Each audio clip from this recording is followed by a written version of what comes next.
Labi, ļauj man uz brīdi ievilkt elpu un pateikt to pavisam tieši. Jo katru reizi, kad es runāju par Izraēlu, cilvēki domā, ka es runāju par reliģiju, pravietojumiem, mistiku vai kaut kādiem gariem. Es nerunāju par to.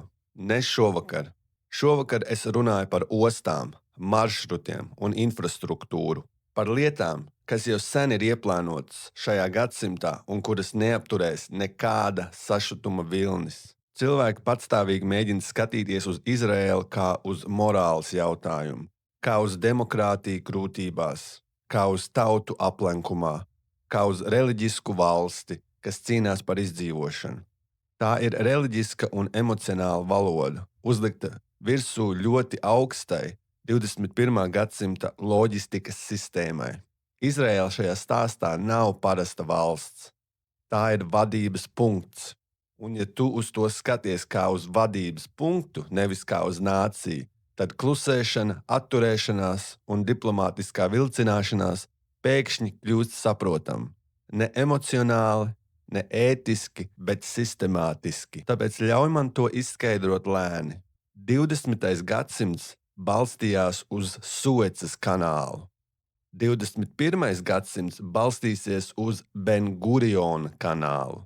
Un tas, kurš kontrolēs jauno maršrutu, kas apiet vai aizstāj Suecu, nekontrolēs tikai ūdeni. Tas kontrolēs savienojumu starp Āzijas ražošanu un rietumu finansēm. Šis savienojums nosaka cenas enerģijai, datiem, kuģniecībai, automatizācijai un drošības tehnoloģijām. Izraēla netiek veidota kā aplenkta valsts. Tā tiek veidota kā globāls tirdzniecības mezgls, atrauts no klasiskām robežām, cieši savienots ar sistēmām un patstāvīgi apsargāts kā kritiska infrastruktūra. Tas izklausās sarežģīti, bet patiesībā tā ir vienkārši piegādes ķēžu loģika. Tev nav vajadzīgas lielas ideoloģijas, lai saprastu, kāpēc Ķīna un Krievija atturējās.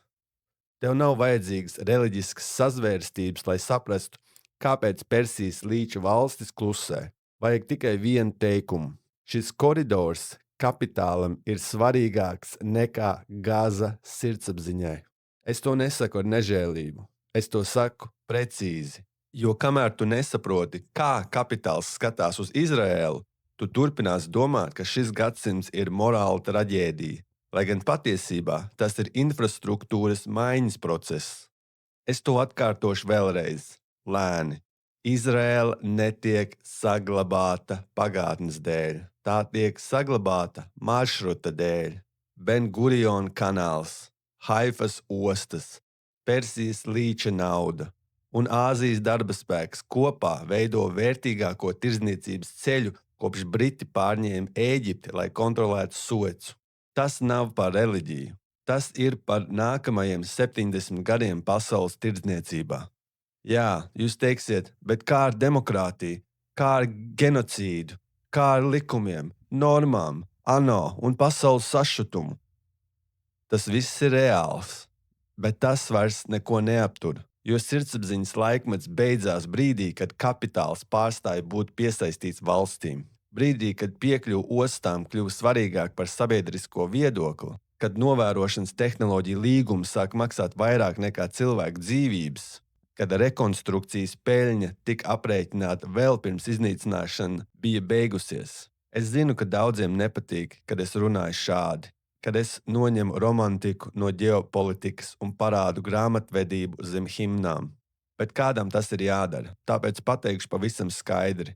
Izraēla šobrīd neaizstāv sevi. Izraēla attīra teritoriju tirdzniecības koridoram, un globālā elite nav apjukusi. Tā jau sen ir ieguldījusi. Ķīnai šis ceļš ir vajadzīgs preču pārvietošanai, Krievijai enerģijas plūsmai, Persijas līča valstīm kapitāla vairošanai, drošiem maršrutiem bez Krievijas un Irānas, ASV, lai uzturētu kontroli bez tiešas teritoriju pārvaldīšanas. Ieguvēji ir visi, izņemot cilvēkus, kuri dzīvo uz šīs zemes. Tāpēc Gaza izklausās kā kliedziens, kas nekur netiek. Ne tāpēc, ka pasaule to nedzird, bet tāpēc, ka pasaule jau ir ierakstījusi šo zemi nākotnes darījumos. Tāpēc es saku, 21. gadsimts nav par lielvarām. Tas ir par infrastruktūru. Ne ideoloģijas, bet ceļi. Ne valstis, bet mezgli. Un Izraēla ir šāds mezgls. Ne kultūras, ne reliģijas, ne pat armijas ziņā, bet loģistikas ziņā.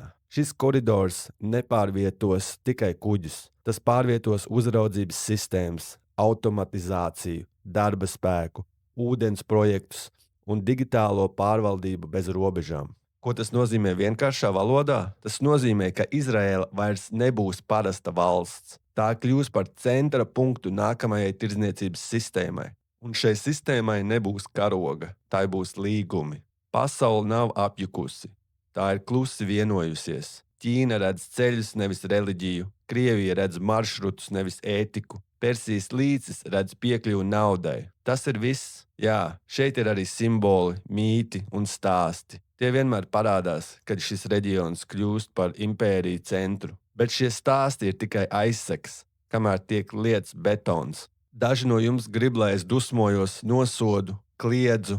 Es to saprotu, bet morāli vārdi neaptur projektus, kad līgumi jau ir parakstīti. Kanāls tiks izrakts, sistēmas tiks uzstādītas, cilvēki tiks ievesti, uzraudzība kļūs par normu, un Palestīna kļūs par izdzēstu ievadu šī gadsimta infrastruktūras stāstā. Tā nav mana vēlēšanās, tā ir realitāte uz papīra. Es par to nerunāju teorētiski.